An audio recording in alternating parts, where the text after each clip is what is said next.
Hi, I'm Dr. Ted, and this is Fracture Friday.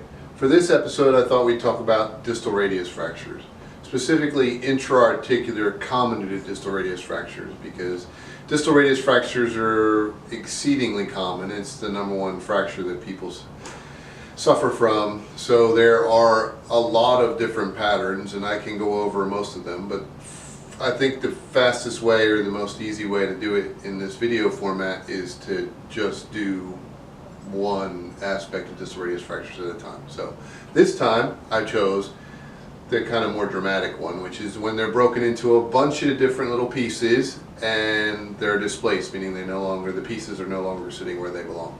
So this first x-ray here is an AP of a comminuted distal radius fracture. It's displaced, which you'll see more on the lateral, which will show you here. You can see how the bones are not in the same zip code anymore. So that poses kind of a problem for people. If the fracture was to heal displaced like this, you'll lose grip strength and you'll have what we call a dinner fork deformity. Now, we call it a dinner fork like the fork you eat dinner with, and if it was laying on its belly, so the tines were sitting down, that's kind of the way the wrist looks, is it has this kind of angulation to it that's a deformity at best, I guess.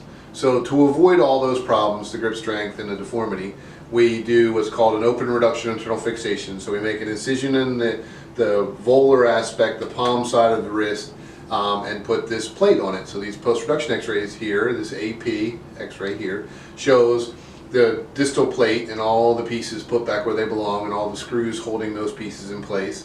And the lateral here shows exactly the same thing. Now this will hold the fracture reduced while the fracture heals.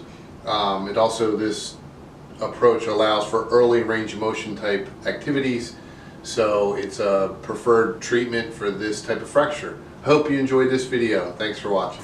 Hi, Dr. Ted. Thanks for sticking around after the video. If you'd like to see some more content from us, please subscribe to the channel and like this video.